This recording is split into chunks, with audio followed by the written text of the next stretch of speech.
Bonjour à toutes et à tous et bienvenue dans cette nouvelle vidéo consacrée encore une fois à l'univers des nouvelles technologies et aujourd'hui plus particulièrement à un test de matériel, un deuxième casque de la marque Srithme. Puisque à la suite du premier test où je vous avais dit que le NC25 était bien mais en 100+, en gros, pour faire simple, eh bien ils m'ont proposé de me renvoyer le NC75 Pro. Bon, à la place j'ai reçu que le NC75 parce que le NC75 Pro était en rupture de stock et donc je ne pourrais pas vous donner mon avis sur leur dernier modèle puisque le NC75 Pro c'est le tout dernier, le modèle 2019 qui est censé avoir à peu près une autonomie 4 fois plus importante et surtout utiliser le Bluetooth 5 pour avoir une meilleure stabilité. Donc voilà, mais déjà ce NC75 apporte quand même des choses assez significatives par rapport au NC25 et donc on va regarder tout ça juste après l'intro.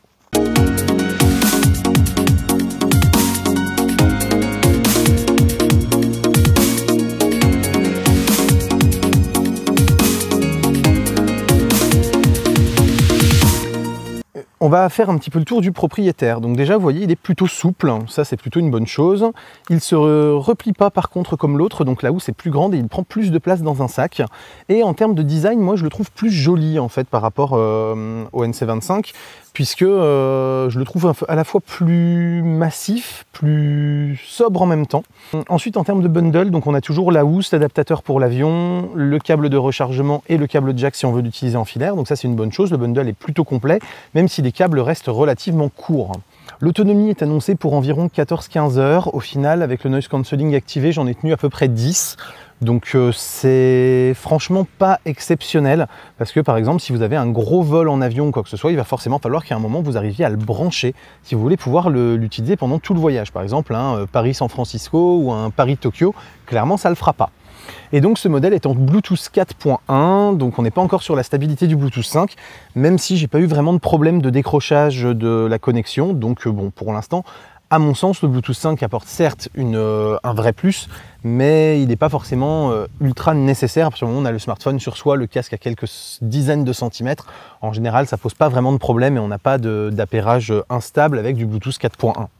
Donc maintenant, si on compare ses qualités par rapport au NC25 que j'ai dans la main gauche, déjà on a quand même une meilleure présence sonore, c'est-à-dire que on est moins sur du son qui nous encaisse complètement, ça respire un peu plus, c'est un petit peu plus détaillé, donc c'est quand même meilleur, on sent que l'écart de prix sert à quelque chose, et surtout les basses sont beaucoup plus présentes, même s'il leur arrive à des moments de saturer ou de grésiller légèrement, ce que j'avais déjà repéré sur le NC25 et que je n'ai pas sur mon casque filaire habituel qui est mon Bose QC25 par exemple.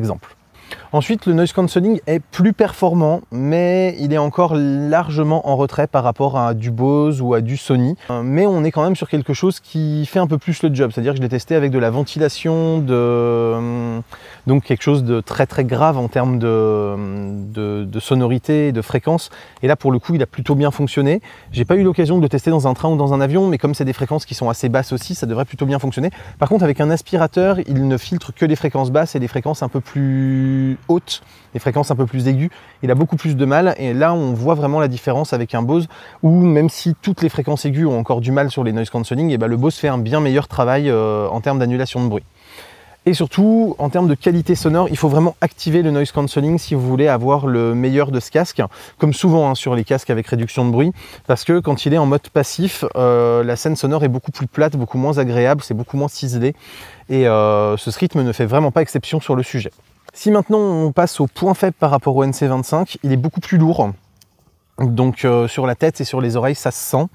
Et la forme des coussinets est moins agréable à mon sens. Vous voyez, c'est des coussinets qui sont cousus plats comme ceci, là où le NC25 était sur des coussinets qui étaient en arrondi, avec un seul tenant. Donc là on se retrouve plus sur le confort de coussinets Bose justement ou Sony, alors que là on se retrouve sur des coussinets que je connais pas trop de grosses marques que j'aurais testées récemment qui auraient cette forme de coussinet, mais en tout cas c'est beaucoup moins agréable et beaucoup moins confortable. Et ensuite globalement, si on ne le compare pas au NC25 mais qu'on le compare tout simplement à ce qui se fait de manière générale sur le marché, La qualité de son reste quand même moyenne. On sent qu'on est sur un casque pas trop cher et le son manque de précision, c'est-à-dire que entre les aigus, les médiums et les graves, on sent que ça bave un peu, que c'est pas assez ciselé, la stéréo est pas super bien retranscrite et la scène sonore reste quand même encore assez serrée, hyper étriquée par rapport à ce que je peux avoir avec un Bose ou un Sony justement. Et donc là on voit qu'il y a un vrai travail de ces grosses marques que les ingénieurs, si ingénieurs il y a chez SRITM, ne sont pas encore capables de fournir. Donc voilà, globalement, si je dois résumer, entre un NC25 et un NC75, si vous n'êtes pas à 20 balles près, puisque en gros c'est à peu près la différence de prix entre les deux, prenez le NC75. On commence à être sur un vrai bon rapport qualité-prix où le son reste vraiment agréable. C'est-à-dire que sur un NC25, je vous avais dit, si vous n'avez pas un gros budget, ça fera le job, mais ce ne sera pas super confortable en termes de qualité de son et je le maintiens. Sur un NC75, on ne sera toujours pas sur les ténors du genre, clairement. Hein, je veux dire, comme je le disais, hein, le son coûte cher. Il n'y a pas de miracle, on ne peut pas faire un casque de folie si on met 50, 60, 70 balles dedans. Mais par contre, on est sur quelque chose qui pourra rester écoutable sur de longues heures sans vous fatiguer les oreilles. Là où sur un NC25, je suis beaucoup moins sûr de ça parce que le son est encore un petit peu plus brouillon.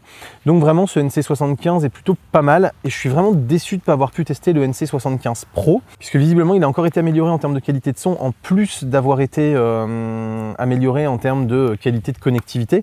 Et donc je pense qu'on aurait pu commencer à atteindre un vrai bon rapport qualité-prix sonore qui justifie vraiment de ne pas forcément monter au-dessus si on n'est pas sur du fichier lossless et sur du high-res.